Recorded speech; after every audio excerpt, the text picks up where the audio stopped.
Hello, ladies and gentlemen, and welcome to a GeekVerse review. I am Count Travis Snell, and I'm joined by... The Sith Lord Taylorfield. Yes, ladies and gentlemen, we are here. Double dose of Star Wars this week, because not only we just did an Episode 8 Andor review with Kirklin Patzer, we are here to talk about Tales of the Jedi. Very, very anticipated from the two of us. Obviously, if you want to know, you can go back and listen to some of our infamous... We did the entire Clone Wars retrospective. Taylor did 2 episodes of Bad Batch. He'll be doing more Bad Batch next year, stuff like that. And we review everything else Star Wars, so go look up that. But Taylor, where can they find all our stuff? We're talking about Star Wars, Marvel, DC, and everything else in between. Ladies and gentlemen, you can find all that with your internet connection in the search bar. GeekVerse.ca is our home base. GeekVerseCast is our Twitter. GeekVerse is our Facebook.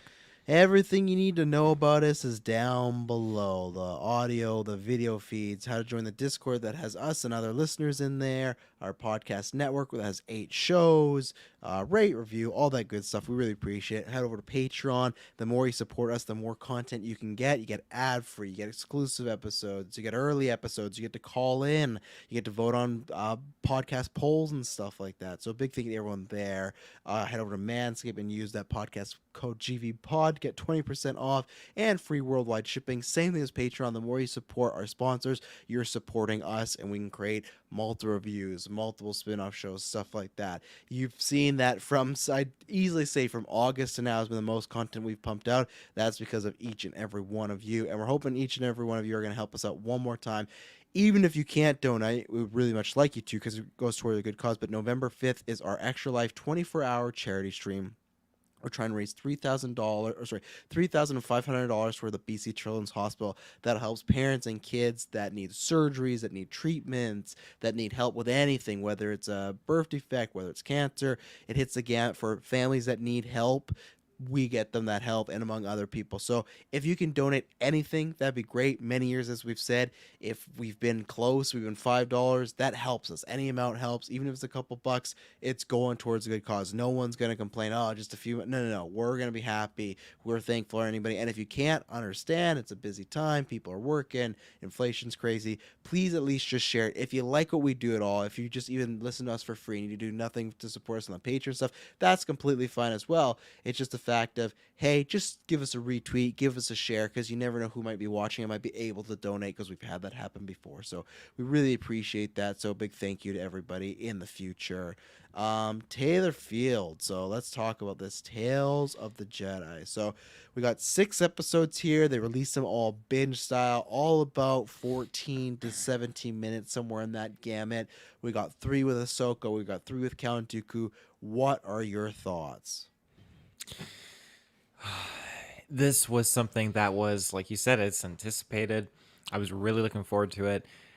And I feel like, while I was hesitant on what we were going to get in different 15-minute slots, I feel like it's how they execute it just was so artistic, and they took advantage of every single second that they had of like on-screen action and story narratives. Like, it was perfect.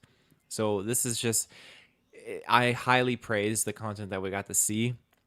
And whether it was just like 30 seconds of just facial expressions or anything like that, like, there's just so much, to me, passion, emotion, and story in behind every single sequence of these scenes. And I loved what we got. And there were some things that just had me like just gasping on the couch. I couldn't freaking believe it. Like, I was just blown away. And when you have these absolutely killer moments of Star Wars score kicking in, and you're just like, holy shit. And other moments where I'm thinking, how can kids even watch this? Like, this is one of those scenarios where, like, yeah, it's animated, but there's some stuff where it's like, fuck, that's pretty dark for like a kid to actually like watch, I would say. So Even episode 1 that just has, like, it's not a big spoiler, baby Ahsoka, and there's something that happens with that character, and I'll say like a creature. Both Gwen and Logan were actually scared of that, and they were like, Logan walked away, wasn't a fan of it, and then Gwen, eventually I looked over Gwen and I said, we know this character grows up, she's gonna be okay. And then she's like, oh, right, I guess so. But I was like, don't worry about it, she's fine. But even just little stuff like that, yeah, it was, I'd say, as someone that has kids, it felt a bit more adult. And they didn't watch every episode because they were busy making cookies, but when they came over and saw that, they're like, oh, Ahsoka. And I was like, oh, it wasn't their Star Wars that they're used to watching with the animated stuff, you know? not their headcanon. No, exactly. Um, Go ahead. no, that's it. Go. Yeah, I for the most part absolutely love this. I have little critiques here and there. I don't have the big critiques that Star Wars Twitter is having right now because Travis told you when this podcast started that hashtag canon doesn't matter. And this show breaks canon like a motherfucker. It breaks canon like 3 or 4 times as far as changing when Dooku leaves the fucking the Jedi Council or just like the Jedi's whatever that the good guy squad. You got the one that I do think is pretty bad. You have this one story with Ahsoka that apparently in the book it take place with two characters that were queer in the part of the LGBTQ plus community, and they changed those characters to just a brother and sister dynamic.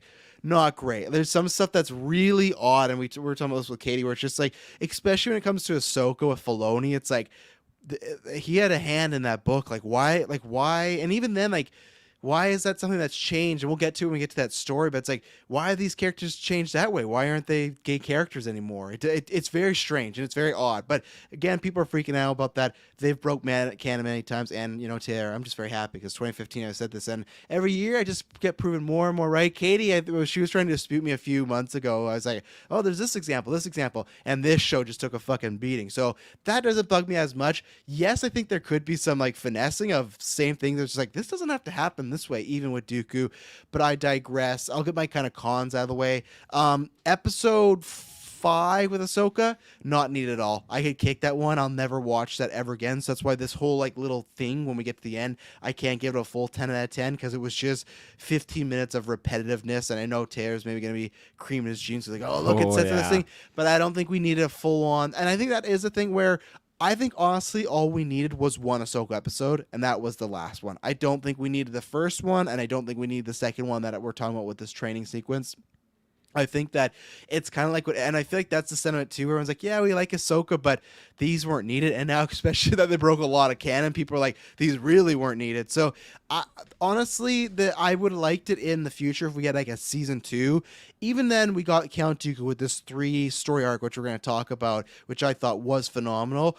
Even if you don't do that, if season 2 is just like each episode's a different Jedi, I would take that. Like the one episode of Ahsoka, I would have just taken that. But I think this it's a little bit different art style than Clone Wars, but not really. But to me, it feels more like the last 7 episodes or 6, no, what is it, the last 3 episodes of Clone Wars season 7, where it felt like very like cinematic and stuff like that. It felt like a higher tier of animation, just quality. That's what this did. Taylor mentioned it, but you know, you got Andor killing it right now. I'm not sure if it's the same guy that did Clone Wars, but the score in this episode specifically or the series, I guess, whatever it is, shorts, fucking phenomenal. Like it's hitting on Star Wars, but it's like Andor where it's making its own, but it doesn't feel out of place. It doesn't feel like, oh, this doesn't fit with Star Wars.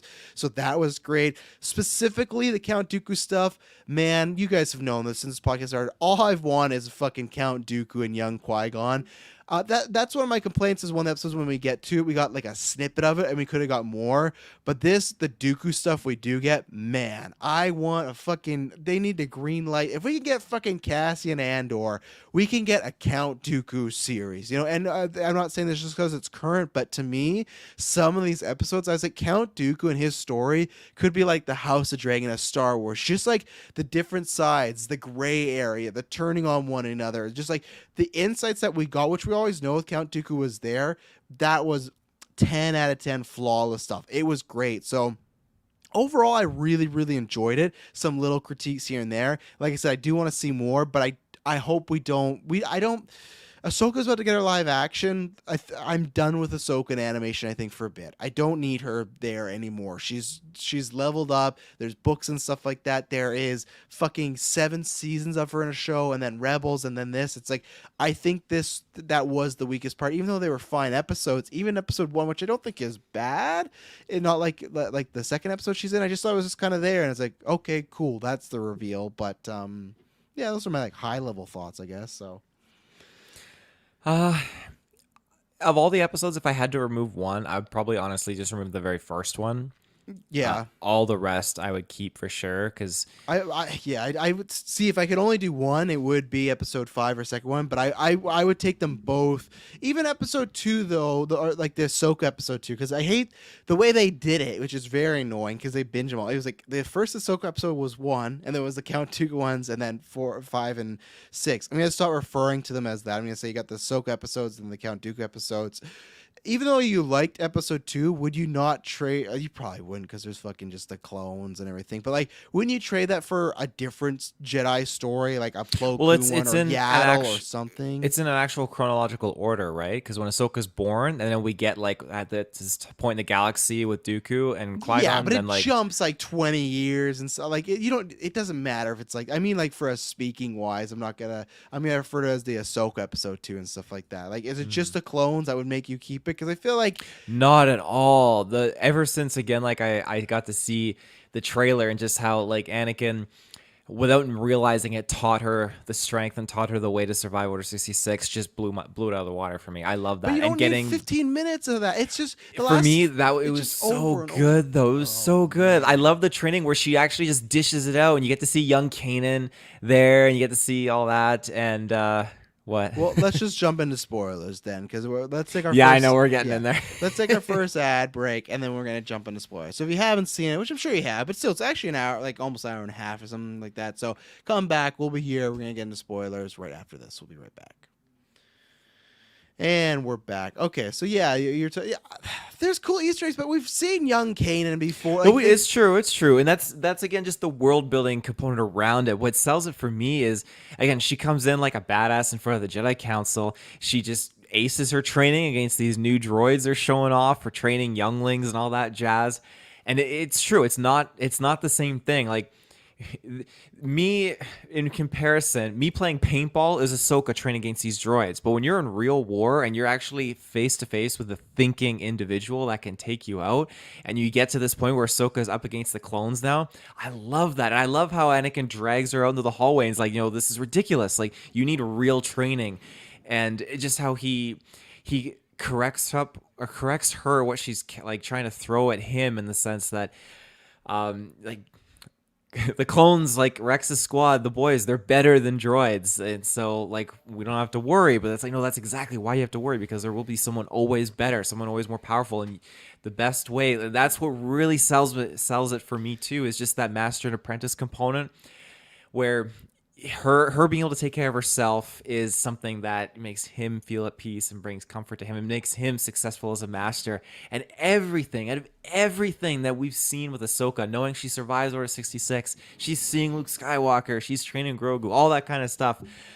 We're at this point now where when you get these brief moments of seeing her when she's younger and the groundwork and the foundations that led to her surviving, not just, she just was able to swing her sabers around because she's a great Jedi, she was trained under Anakin and all that stuff during Order 66, but no, like it's because of like the passion, the grind, and the emotion and the care that Anakin so fiercely had for protecting his Padawan, knowing that she had to learn how to protect herself. And throughout all of this, it was fantastic. And when they segue up to Order 66, I'm just like getting tears in my eyes. That always does it. yeah, that just always gets you. See, and that's I guess my problem, and I think I agree with other people. It's just everything you've said we did with them already. Like that's what the whole 7 years were. I know it's not years in chronological order, but the seasons is just like not specifically this clone training, but I feel like all those aspects that you talk about Anakin teaching her, I felt like we got with that show. And this was one of these, just when people describe this like, it's just Clone War bonus episodes. That's what this just felt like. It just didn't feel needed to me. It's just it's the same stuff, and it's just okay. It's Ahsoka train. Like it's every box we've checked before. Other than, to me, it's literally like, look at how she actually defeated the clones, which I don't need. I think it's the same thing we've done before. It's true, but the 7 seasons and all that is literally just adventures of Snips and Sky Guy. That's what it Not comes near down the end, to. though. And I like would say in those near later the end, it seasons, gets he's- serious for sure in season 7 Yeah. especially. But then you get them like, of course she's learning, she's growing, but you don't really get that sense like, okay, like it's for me with these two characters, it really didn't come down to the way that they artistically showcased it with the 15 minutes that they had in this episode, where it came down to, as Anakin put it, life and death in the situation. That's something that to me was always devoid in the Clone Wars series. And I think that now getting it in this 15 minutes, to me, they really set it on, because everything that we have seen has helped aid and really amplify this 15-minute episode. I think if you were to release this at any other point in time, for me personally, it might be a little bit janky, but seeing where we are now in a whole as a Star Wars universe and getting these moments of the training and that life and death notion that he instills in her, that's what really sells it for me. Yeah, no, we'll have to be on different sides of the bridge here, because I will never ever watch this one again. Never. I had no interest, and even the first one I'll never. And I guess we can just quickly talk about that before we get some of the, for me, the better stuff. But yeah, it was just okay. I like seeing her culture, and I like seeing the people. That was cool. Then they do this thing where, okay, there's a monster that comes out while they're hunting, kidnaps Ahsoka. She uses almost like a kind of, I can't remember what the power was, but I remember Knights of the Old Republic, there's like some power you could have that would like calm animals. And you can So control Anakin them. does in Attack of the Clones. Yeah, and Basila does it as well, and I think you can do it as that. So it's like, I get it, and then they right away land in her culture. Grandma, who was like, she's a Jedi, what? And she's a Jedi. It was fine, but don't like same thing where that second Ahsoka episode I feel like I didn't need. This to me could have been 5 minutes in somewhere, maybe Clone Wars in the final season. I don't think this was good enough for me to justify. It's not poorly made and it's not necessarily bad. I liked seeing the culture, but for me this didn't justify a whole episode. And this is kind of what I worried about when they said, "Oh, we're doing 3 Ahsoka episodes." And to me, it's like, especially once we got the last one, I was like, "Okay, this felt justified." But for me, it's like episode 1 and 2 together. It's like we didn't need this. It's cool, like it doesn't hurt me. It's like it's there and stuff. And Ahsoka fans, great, you have some more content. But episode 1 was your least favorite as well. Yeah, it was my least favorite, and it's not that I have any flack or issues with it. It just, for me, out of all of these other episodes that we got and their focal points, they were much more interesting and higher ranking on the spectrum than this one was. This one, again, it's still very artistic, and I did enjoy watching it because it was very, it was very. I don't want to say therapeutic, but it was a little bit of nerve wrackingness and soothingness, and just it was a humbling Star Wars story that was artistically done. I'm just gonna use artistically most of this review because all the episodes were artistic. Well, there you go. So yeah, no, I'm sorry for the Ahsoka fans. At least we'll talk about this third one, because then we'll get to count, because I think we got some stuff to talk about there, as far as some canon juice one, not the bad stuff, just in general. So, like I said, we talked about the controversy with this episode. It sucks, and I definitely agree. Like, because I get it. I always just prep fans. I'm always kind of playing like a heel and teasing people, but I get it. It is strange when you read a story and then you get the adaptation. Like, to me, what I want is, that's the opposite of when we're always talking about them adapting the books into movie and TV shows.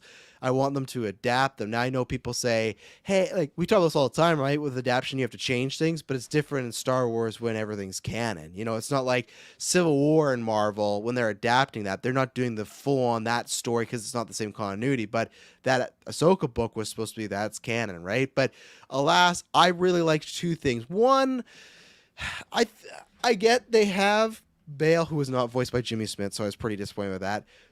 He says the point of, we open up Padme's funeral of like, man, you're risking to be here, and she's like, they were my friend. I still thought that, I didn't buy. I thought that might be too much of a risk, because that, like, she's pretty noticeable. I would say her headdress, or her antennas, whatever they're called, like under the hood. I just feel like, I don't know who's looking, but I feel like enough people would see. I guess you could say there's other species like that. That's fine. But that was the cold open of, hey, Bale, pretty much doing the Obi-Wan thing, saying, hey, if you ever need anything. And I was waiting for him also to be like, hey, Obi-Wan got out, Yoda got out, like, you're not the only one. But again, Obi-Wan and Yoda did nothing because they're cowards, especially Obi-Wan. Remember how he could have killed Vader again? It's not a Jedi way. It's fuck. He did not the Jedi way the first time. High ground and shit. Oh, he thought he was dead. What? He still chopped them all up. The point is, he should have fucking killed Obi-Wan, or he should have killed Vader, and they botched that. But anyway, so she gets the little buzzer. I really liked the, it's very Obi-Wan-ish, but I like the trope of she's with this small village, and she's just kind of, she said to Bale, I'm done with the fight. I'm done, because she's just kind of given up. I liked the whole setup of this episode. So how did you feel about Ahsoka kind of being secluded from the rest of the world right now? Kind of, again, doing that classic, post Order 69 Jedi thing, Yoda, Obi-Wan, of just hanging out somewhere, just living a normal life, not trying to help a rebellion or something like that. Yeah, I like the hiding aspect right now, because I mean it's hot and heavy. You got to be super super low key, because people are Even gonna though call she's you at the out. funeral. Yeah, that was bold. Even Bail Organa knew that was a bold play for her. But again, respect, she did it. Hell's yeah. So, speaking to like the whole canon thing, I've never read the Ahsoka book, even though I was at one point going to, but I never got around to it. So I didn't know really anything aside from how she got her kyber crystals from a dark side user, purified them, and that became her sabers for when she was operating as Fulcrum. So the whole like relationship status thing, I wasn't aware of, all that kind of jazz. And I can't speak to it very well. But We've had this conversation before, but like, because we were talking about this, Katie, how do you feel? I feel like now, because we even had that with Bad Batch, right, where they changed themselves to Kane, and what do you feel like the direction is they should go now? Because I feel like on multiple accounts now, they've write these books or these comic books, and they tell everybody, hey, it's not the Marvel way, this is canon, it's all one story. But I feel like they're breaking canon more and more as we go along. And I know we've talked about this before, but for me, it was more, okay, there's an instant here, instant there. And it's, again, I do agree with people. It's weird that it's Filoni doing it. When it's different, people go, oh, they might not care about the canon, or, that's not a big thing, or they didn't know. But this guy who was like the keeper of it, it's one of these things where for me, I kind of take what I'm doing. I think you kind of said it to Katie, where I'm taking the film and like what I've always said, the film is the canon. And now I say like the TV shows are the canon. Anything that is on a screen moving is canon. And unfortunately, books, comic books, etc., stuff like that, stories, I think they're canon till they're not. Well, that's the way it used to be for Star Wars and Legend. Exclude Legend. That was a whole different thing with after like George and. Well, yeah, but I mean, like before there it was even no called more content after that. Well, yeah, before it was even Revenge of the called Sith. Legends, like it is now. Like that's what it was back then. Like you get the Padawan books of Anakin when he was a Padawan doing adventures and stuff like that. You get bounty hunter books of Boba Fett's up to when he's a kid and all that kind of jazz. So but again, you had no more movies or shows coming out, right? So you could play in a sandbox and do that. That's very true. You could, but I think that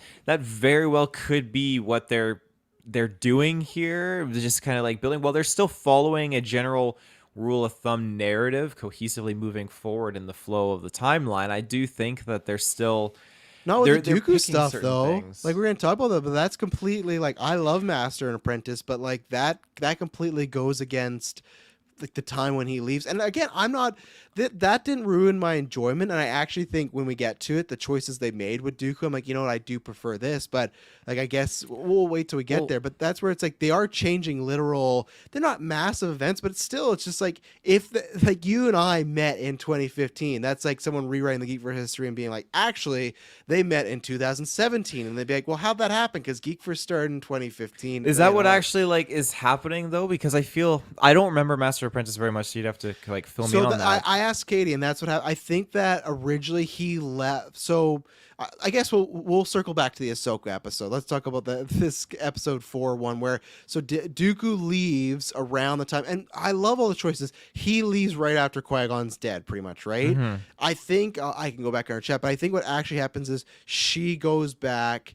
or so he left before Qui-Gon even died. Like before, I think in Master and Apprentice, when Obi-Wan and Qui-Gon are talking about their adventure, Dooku's already left the Jedi Order. So it's weird now, and it is literally breaking canon where he is here, he's talking. Like, this is questionable because we know he left, but we know reoccurringly that he would come back to the temple at times.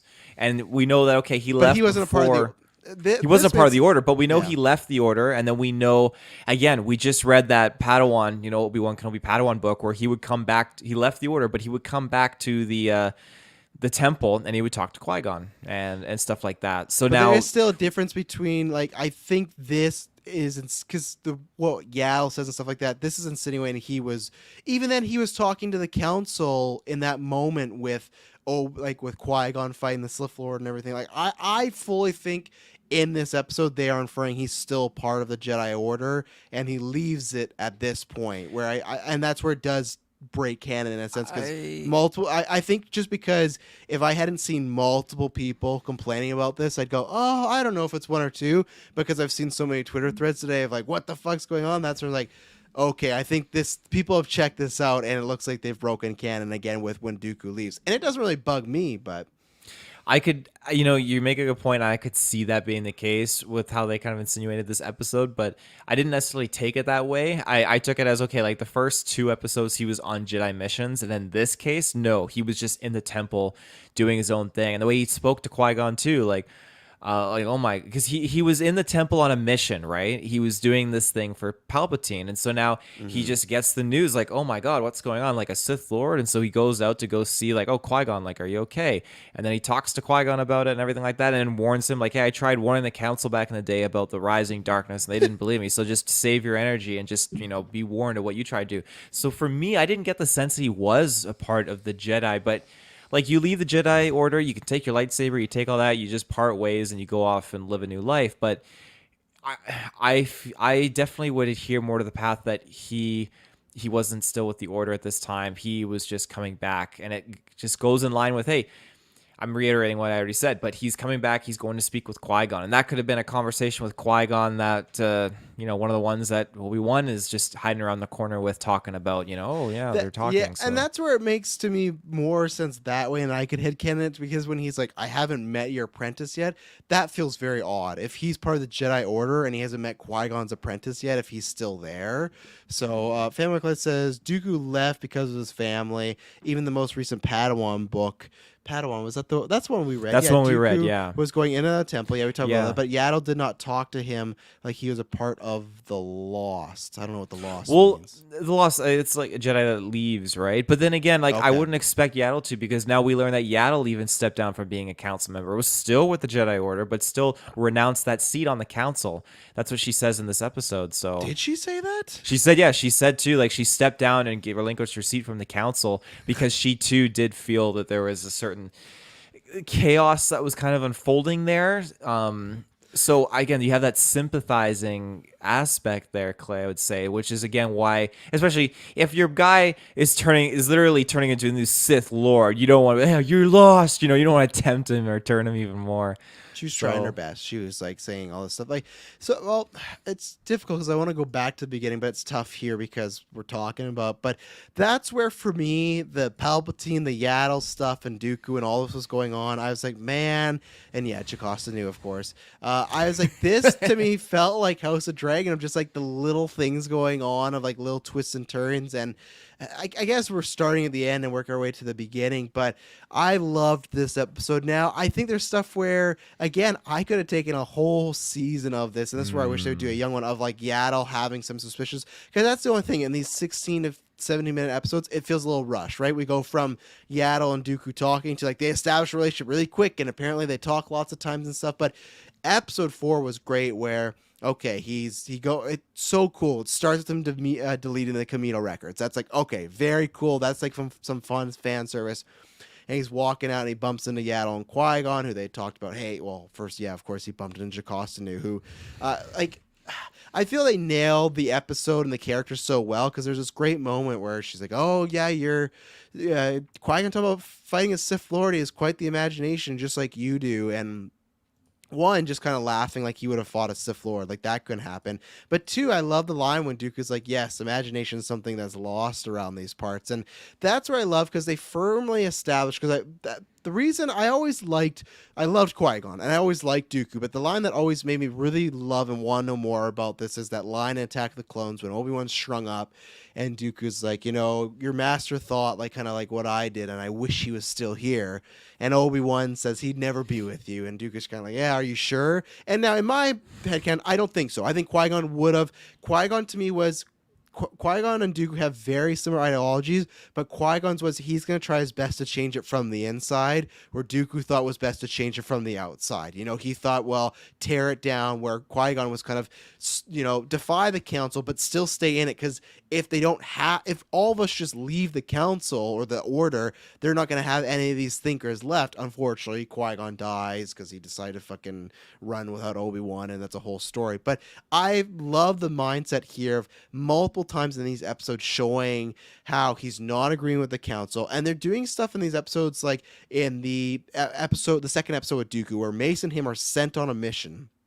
And that's okay. It's pretty much just go there, don't ask questions. And Count's just like, what the hell's going on? Why can't we ask about this? Don't we want to find out why she died? And Mace is like, our instructions are to go pick up the body. And that fucking stinger at the end of the episode, he's like, oh, they offered me her seat on the council. And Dooku's just like, like in your mind, you can just see like, are you fucking kidding me? And you can just feel the favoritism and the corruption, not even corruption, just the blindness of it. And that's what I love. And that's why, again, I've always wanted, go back, hire an actor for young Qui-Gon, young Count Dooku. Let's get a prequel era show. These 3 episodes now more than ever showed me we could get something like this. But what do you think about like multiple times showing, you know, Dooku's unease with and painting, the Star Wars has painted the Jedi Council badly many times, right? Even the sequel trilogy, Luke talks about, hey, they made mistakes, but I thought this was great to show from Dooku's point of view. No, he doesn't just turn evil. He does turn because there's reason, and for me, more reasons than like what fucking Anakin turns for, you know, and stuff like that. Well, it's funny you mention Anakin, because these 3 episodes were, to me, like a great, Phantom Menace, Attack of the Clones, Revenge of the Sith. Mm-hmm. It was exactly the equivalent of Anakin's turn to the dark side, with so many similar parallels that I absolutely loved. So when you have, yes, this seediness and egotistical component to the Jedi Council, which this, at the time of the Old Republic, the Jedi Order in this period of time was so just, I'm not going to say corrupt, but they were so blind, and they were so dulled down sense-wise and like perspective-wise and everything. And so when you have now Dooku, who wants to make this change and get down to business and do things, like, yes, he's doing things very questionably, which is dangerous, because it's, you know, you don't want someone to be force choking people and all that jazz and killing innocent people. But he's, he wants change. The ironic thing here is that he doesn't like that the Jedi literally are pawns of the Senate, taking orders of the Senate. So what does he do? He joins a man who literally, and I quote, says, "I am the Senate." So, not in this episode, though. He is no. Yeah. So I find that kind of humorous, but again, I like how his weaknesses were exploited and played upon. So, do we want to talk more about that second Dooku episode, or did we finish talking about the third one where he's turning? Or the only thing I want to mention maybe on the first one is, I felt it was because that to me is you're right about the comparisons, right? For me, that's the most lackluster one, because I wanted a tad bit more with him and younger Qui-Gon. I feel like we didn't get enough of that. It felt like Qui-Gon was just around. Like, I really wanted, that's some of my stuff in favor of Master Apprentice, when just Obi-Wan and Qui-Gon talk. I was wanting like a almost 5-minute scene of that, and I felt like we did, like the scene that even Palpatine and Count Dooku get later on of like, hey, like, is it like I've done all these things. I love the line when he's like, you let him kill Qui-Gon, and he's like, well, you lost an apprentice, I lost an apprentice, and he's like, but we lost an ally, and Palpatine's like, yeah, an ally for you, and like, but that's why, like, that conversation, I wanted something. You can tell that Qui-Gon took stuff from Count Dooku, but I wish we got more of a heart-to-heart with them in the first episode. And my other critique is, I wish that both episodes weren't dealing with like a corrupt Senate situation. It felt very similar of, we have a senator that's not doing great by his people, and they're turning against him, where it's like, oh, the people that are kidnapping or the people that killed the Jedi, they're not that bad. I felt like the plots were kind of too similar. Did you feel like that between episode 1 and 2? Not really, because the first one was definitely the senator, but the next one was just not even the senator. Like, the senator was betrayed by like his military. The military took power, and I think that's where you have two people below him that are but then even then they're like, oh, because he's selling off the land. Both reveals were the people below are doing bad stuff, but it's because they've been pushed aside, you know. And it was, I thought that them being back to back was just too much the same for me. True. Yeah, I guess so in that context.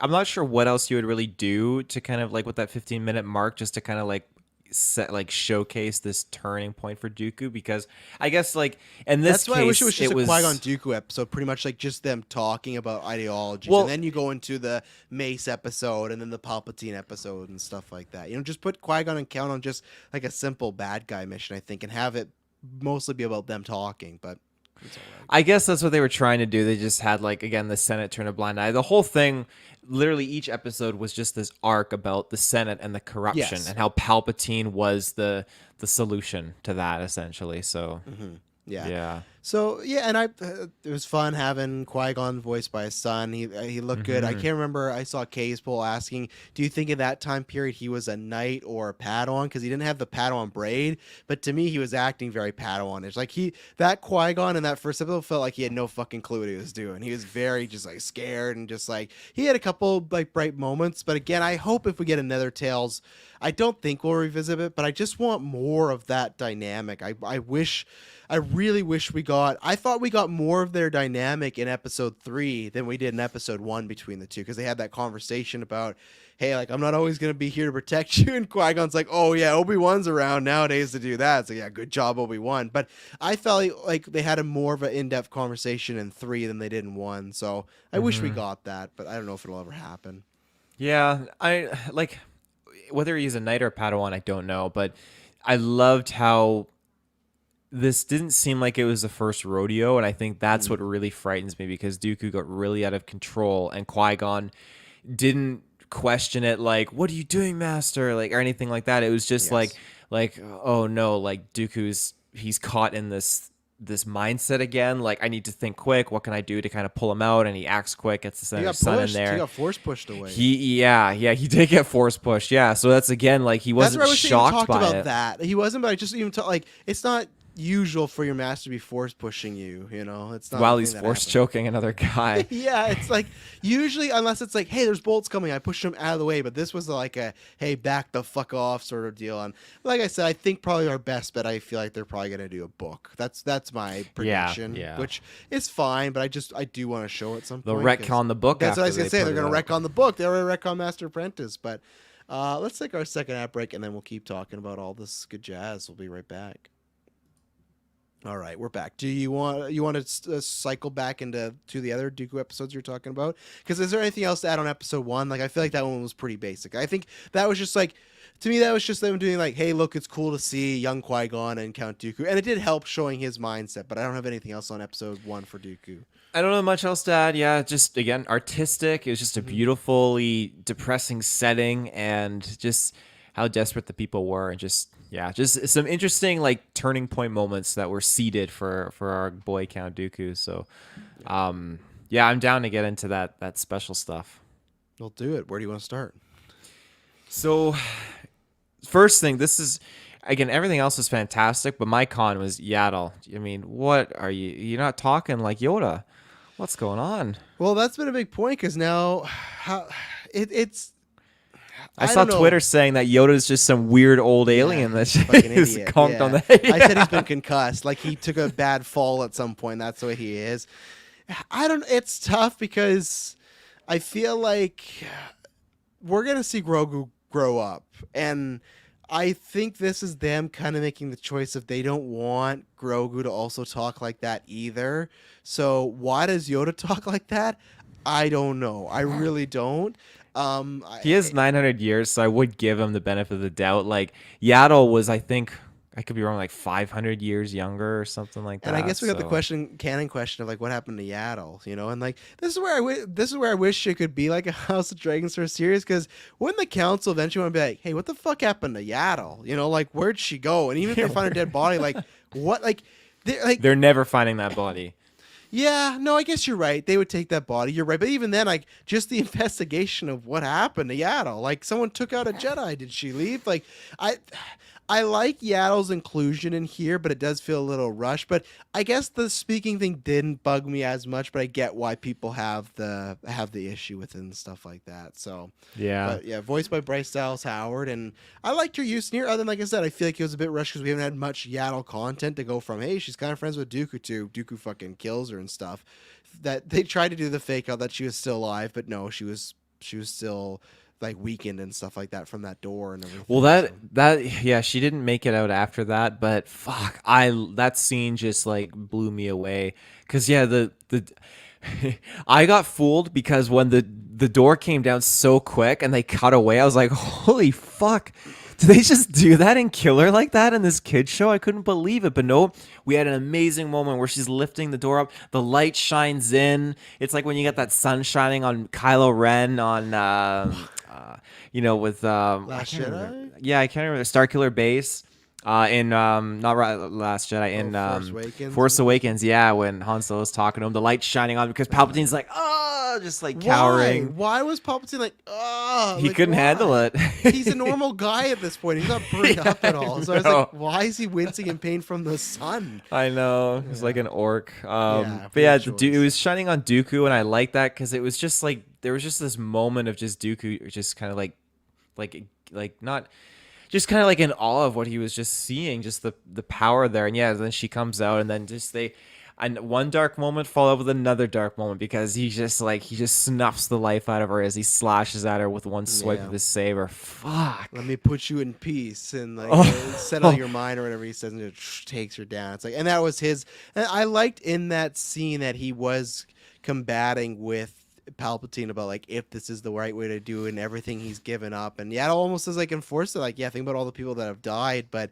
at this point he's made his choice and it's gone too far. Even though Yaddle multiple times is like, hey, you could like we can still change this. She shouldn't have called his fucking bluff when he's like, you got to run back to your council. She should have been like, yes, I'm going. Like she looking at her ship and then she pulled out a lightsaber. It's like, oh no, don't do this, Yaddle. You have Count Dooku's powerful and also this guy in the corner that you don't know about and stuff like that. And I classic Palpatine, like you gotta I like when he's like, you did betray me. He's like, no, I didn't yeah. here.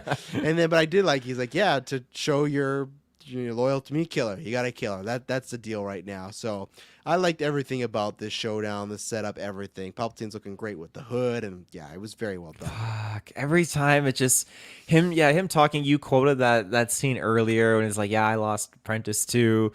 Yeah, it's like yeah, It just bullshit. You didn't give a shit about Darth Maul. no, yeah, not at all. It's just it was so good. And yeah, he doesn't have to freak out or anything like that. Like he just has to Mhm. stand there and you just see these smirks on his face as he knows he's turning him more and more. And this was a more prolonged Anakin versus Mace kind of scene, I would say. Yeah. It was incredibly expedited in Revenge of the Sith, but this was that turning point here. So just absolutely incredibly done. So dark, so gritty. When Yaddle was following Dooku here, I was thinking, fuck, I was yelling at Madison, like, Dark Sidious, oh my God, it's coming up here. I'm just such a sucker for these kinds of things, and I loved how just this whole episode just started off with deleting the records in Camino and just leading to Yes. this point here, and just getting that little bit of a time jump too when he's standing in front of that tree and Yaddle Oh yeah. approaches, and it's just dark and stormy, and I'm trying to think, oh shit, like what's happened now? And he's like, yeah, I used to take Qui-Gon here all the time. He was fascinated by the tree. He was born in this like stone and steel city, and I was like, surprised. I didn't know that he fuck. was born in Coruscant. I did not know I that. didn't know that either, and I feel like I'm gonna get flack now. Star Wars fans like, "Oh, you didn't know he's born in Coruscant," but I That's swear a I'd never read it anywhere. that's a very interesting choice to have him born there out of all places because he feels like the least Coruscant out of all like some of the Jedi and like being there Born maybe on a other than farm Dooku. somewhere. Yeah, and I swear that tree has popped up in a Qui-Gon comic too that we've read before and stuff because he's talked Well, about that tree. I thought it or popped a up in the tree. Clone Wars, I think, when Yoda was going through his immortality journey, and he was Mm. like in that vision of like all the Jedi and Dooku was alive, and they were all standing in the courtyard by that tree. So like that Okay. tree's been very prominent. Yeah, so it comes up. No, I really like that. And that's where it's tough because if it is true that they changed the canon and he left before the Qui Gon death happened, I do completely get it. Like if he like left, never came back, yeah, it is a point against it. But at the same point, whether he didn't leave or he was a part of the order or he was just passing through, to think about the context of all this is going on and he's there while his apprentice dies, it's not to the same extent, but it's very much like you don't ever want, like King Theta, right? No parent should have to bury their child, and that's what this is the equivalent of, right? And I feel like, and I could be wrong, because obviously he's doing stuff already for Palpatine, right? He's helping him out, he's deleting the records, but you can see he's already unbalanced and unsure. He's telling Palpatine. I feel like they make Qui-Gon's death as like yeah, killing Yaddle's the final thing, but I feel like Qui-Gon's death is like the final thing, because I feel like there's a version of this, if Qui-Gon shows up to confront Dooku, maybe he doesn't fully turn, but Qui-Gon being gone, it's like that's completely it, because there's a chance at some point Dooku's going to go to him and try and turn him over, like come to his side, and Qui-Gon's going to maybe say, hey, no, like this is why I get where you're coming from, but this is why you're wrong. This is how we can really change things. The same way, it's funny between Dooku and Anakin. We're all, like, to me, it's always like, oh, Qui-Gon could have saved him. He could have talked him down. But like to me, what they're trying to show is with that time jump that he had done a lot for Palpatine, but losing Qui-Gon, there's no more connection for him at the Jedi Temple. Everyone else is like pissed him off, and he's just like secluded by himself. That's exactly it. And I think like maybe a bit of a stretch, but I think a relatively similar scenario here is when you have, okay, you said it spot on, Dooku and Qui-Gon like being gone forever into the Force and just kind of cutting that tie, and now Dooku has no one left, and now just being a subject of Palpatine, where you have Anakin, where what does Sidious do? He plays his mind games, and Obi-Wan ends up getting sent away, isolating Anakin. And so if Obi-Wan was there, and if there, God forbid, it wasn't the Clone Wars and stuff, like if Obi-Wan was there for Anakin, like Qui-Gon could have been for Dooku, then it would have been a different scenario and it would have been a different story. But you have now, like you said, if Dooku turned and then Qui-Gon was still alive and went to go and approach and turn Dooku, like Anakin kind of gave that option to Obi-Wan, like, oh, you're not with me, you're my enemy, kind of a thing. Then that just, it ends. Like with Anakin and Obi-Wan, we see the fallout now of that kind of path. Whereas with Dooku, Qui-Gon obviously died. But I think you said if Qui-Gon was still alive, Qui-Gon was alive while Dooku was doing shitty things. So I think if Dooku was found out by Qui-Gon that he was doing these things, then I think there would have been that redemption moment there that would have been available. Because it felt like Dooku, or it sounded like Dooku hadn't at least like killed a Yaddle. Like he hadn't taken that step yet, right? Like to me, killing Yaddle was the biggest thing where, okay, this is a big no, you can't come back from that. So I don't think he'd done anything that way. So he's probably helped Palpatine with some missions and some shady stuff, but he's not going around killing fucking Kit Fisto and stuff like that, No, yeah, definitely not. So yeah, Qui-Gon would have held it all together, but unfortunately, that tree scene's great and all that stuff of like, hey, you're gonna go to a funeral and like, oh, my presence really wouldn't be welcome and stuff like that. Because again, that also helps too. That he feels like ostracized from the rest of the council, or that he is like out of the Jedi Order, right? Like he's not, like he left on his own terms. Yeah, true. You could shake it that way and stuff like that. So no, I really like that. And then in episode 2, to me, I think I already touched upon it a bit. It's like I like them showing the favoritism, but I always like the Mace and Dooku dynamic, whether it's Clone Wars or Attack of the Clones. They always hint that there was like just more of a dynamic there. I can't remember who is Mace Windu's master, because Dooku's is Yoda. It was, I think it was. No, Kanan's master was trained by Mace Windu, I think. But either way, it feels like and I think they've pretty much said this, but I like that it feels like Mace and Count kind of like went up in the same class. Like whatever the recruitment year was, they were there together. And it feels like it's not so much a friendship there, but just like a respect level. It feels very much like some of the High Republic Jedis to me, their relationship, where they're not like best friends, but they admire each other and respect each other, but have very different methods. Obviously, Mace the whole time is going against Dooku and stuff like that. So I always like that dynamic, and I liked it in episode 2. So I don't know if it's canon, so listeners, if you know, let us know. But Jedi Master Sizzlin Mur. Sizzlin Mur. Sizzlin Mur, yeah. There you go. So, Anything you want to add on episode 2, the mace count dynamic, stuff like that, or anything else you want Uh, to talk about? just yeah. Again, it just reiterated that just the unfairness. Like Mace got on the council, Dooku didn't because of his actions. Then you have Anakin like, how can I be on the council but not be a master? Like it's just what is this bullshit? So I Hmm. love how it's paralleling it. Yeah. Anything else on the Dooku episodes? No, just that we need more. We really, Yes. really need more. That was so good. I was telling Madison this as well. It's shameful that we live in a world where we can do literally anything. We can create anything. Like we have the technology, the ability. Like it's an incredible time to be alive. And yet, when Star Wars came out with the Qui-Gon character back in the late 1990s, where we are now, going into 2023, and we're finally getting three 15-minute shorts that have Count Dooku and Qui-Gon Jinn like together and they're animated as great as it was. Like, what the fuck? At the end of the day, I'm getting pissed. We've had Disney own Star Wars since 2012. It's been over a decade. And how much content do we have? Not enough. So give us more fucking content. God damn it. Because this was good shit. Oh, fuck. I agree. As someone that's been saying we need this since the purchase, I definitely agree. Let's at least talk about the last episode of Ahsoka. Like I said, this one was my favorite. This is the only one that I really liked. Oh, there you go. Sisla Mur was Mace's master in Legends. It was Legends. Tarsa. Oh, So okay. there you go. But yeah, I really liked this episode. I liked it more for the dynamics of she's with this village. You knew this fucking shitty ass brother, can decide in this story, this brother was gonna turn her and stuff like that. And we had seen from the screenshots, so I knew we were coming. But just when she gets back and the whole village is burned, and it's like, this is, I guess, the niceness of the rebellion stuff. But when they call Belgron and they're taking the whole family, it's like, don't take this guy. Fuck this guy. Like, there's probably multiple people dead. This village is destroyed because this guy just couldn't handle her being a Jedi. The Jedi fight and whatnot, I'm of two minds.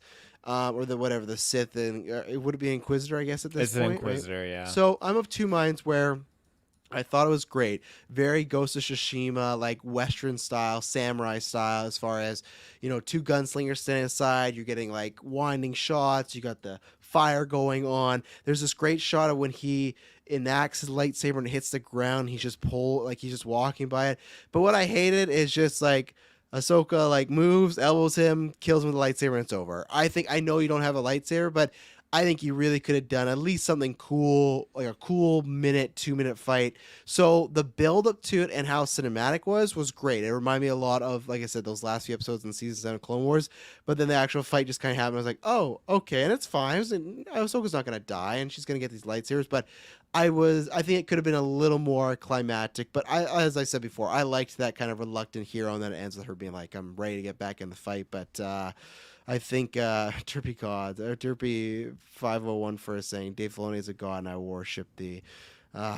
Sometimes he is, and then sometimes he makes Toro Talocan. So I can't give him the Feige God status yet. But and that same way with this, where I like this episode, but I thought that conclusion with the Inquisitor was kind of lackluster. So what did you feel about episode 3 here of Ahsoka? So I freaking yeah, I really really enjoyed it. I think that when we got this fight between Ahsoka and this Inquisitor, that it was totally fitting. I really really think it was perfectly adequate because you have most of these Inquisitors being former Jedi Padawans that were just super bland and basic and not really, being trained limitedly by Vader, but having really shitty training. The training was definitely not as nice as what Ahsoka got. But Mm-hmm. that being said, Vader's trained them, but is doing it without passion, not teaching them to survive like Ahsoka was taught, like how to properly protect themselves, just teaching them out of anger, how to hate, and just how to be executioners. Where Ahsoka has all that training and then some, making her the superior. She would know how to take these guys down easily because she knows what's in the rule book, right? So what they're going to be dishing out, and I think that uh yeah, it just goes to show how powerful she is because even the Inquisitor is like, you're supposed to be dead, like Ahsoka Yeah, Tano. And I was Ahsoka like, oh, Tano. that's Yeah. just so cool. Yeah, he just gets absolutely bopped. I love how his helmet just like sizzles off and everything like that. It was just so epic and so cool. Just very like reminiscent of Obi-Wan show a little bit there. So Mm-hmm. yeah, it's just it's that hard moment of seeing a Jedi do the right thing and using the Force. But then even when she was like on the hay bale ride going away, and the brother's like, "May the Force be with you," I was like, "Oh, this fucking scumbag, god damn." So yeah, it was great. It was a fantastic episode though. Yeah. Anything else overall that we haven't touched upon that you want to touch upon before we close this out? Oh, I don't think so. Just great score, great sequences, and I do hope we get other Tales of the Jedi that Mm. focus in on this, because even that one scene where it was Mace and Dooku kind of like looking at each other in that funeral sequence, and we just had all the other Jedi characters there, a lot of familiar ones, other ones that we hadn't seen before. It just, even the Jedi fighting and doing all their cool moves and their signature stunts, I am so ready to just have Jedi back in full force in live action in some shape or form. I just Yeah. really, really want to see more than two Jedi, and give me like five in a squad back to back. It'd be so nice to see again.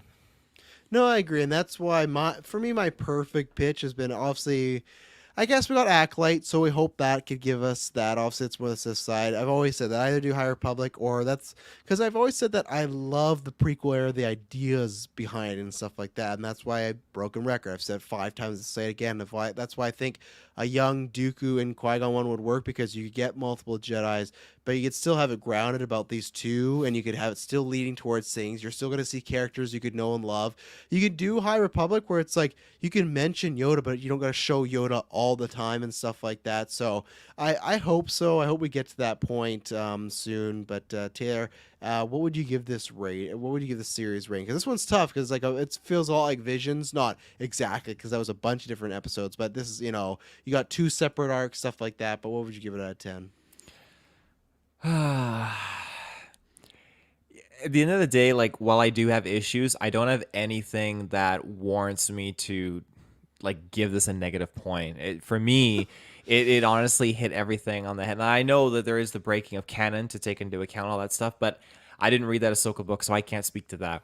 And how It's I still breaking instantly, canon though. It's just it because is you still didn't read breaking. it I doesn't guess mean it it is didn't still breaking happen. canon, but I can't That dismiss one's that a it didn't confirmed happen. one, But like them like, confirming changing two characters' gender and their sexual orientation. again, it's not something. I that information has only been with me for literally only like a couple hours, so I have no attachment to this author's narrative that she Mm. she put with Ahsoka, and like the development and the backstory between her and those characters. So I don't have any foundation to be bothered with that, I Just guess. wait till they change one of your fucking Thrawn books coming up in the Ahsoka show, and then you're gonna shit a brick. Just wait.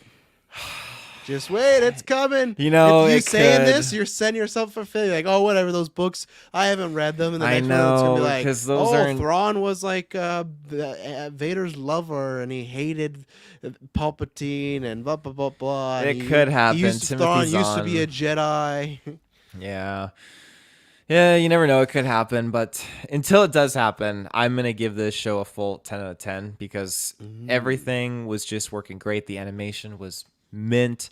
The story stuff we got had me out of my chair. It was fantastic. I think that everything again was so artistically done. It was so focused on, and just yeah, I highly recommend it. And like Mhm. we talked about earlier, like if you have kids, they're gonna be watching this with you. Just brace them, make sure they're of Yeah. age, Watch because it first and see what you think. Because yeah, my kids got through it, but I was still was like, whoa, I should have watched this first because it was a little bit more on the this creepier side. But luckily, it doesn't lay on it for too long. Like it doesn't sit on it. definitely. So yeah, I echo all the same things Taylor says. Like definitely watch it. I want more great stuff like this. I am a little lower where I'm like an 8.5. I thought about a 9, but the reason is because I feel like the two Ahsoka episodes I enjoy them but don't really need. And then that one episode of Dooku I felt like I said I had a little lackluster of I liked it and it goes towards Dooku's story, but I still want a bit more of Dooku and Qui-Gon. I feel like they didn't really utilize young Padawan Qui-Gon because I think that's a cool concept we've never seen before. We've never seen him as a young Padawan, so I think they could have done more. And again, I feel like, yes, like Taylor said, it has to do with the Senate, but I thought them both having similar plots, episode 1 and 2, as far as, the little people are doing something that they look bad, but really they're not because there's some oppression going on. I thought doing it back to back in the same storyline was a little much, but 8.5. If it was just the Dooku stuff, I'd probably be like a 9.5 and stuff like that. But The Ahsoka ones kind of bring it down for me. So, did really enjoy it. I want them to do more, even if every year was, hey, we're gonna do 2 arcs about 2 different Jedi's. That'd be great. Hmm. I hope there is more Dooku and Qui Gon stuff down the road. I hope this does well. That they feel they should do it. So I'm always excited to see what Star Wars animation is cooking up because I wasn't the fan of Bad Batch, so that's not really scratching my itch. So I hope there's more down the line. But yes, that is our review. Let us know in all the comments, the YouTubes, the Facebooks, the Twitters, everything in between what you thought about it. And it won't be boring the next time you hear from us. And may the force be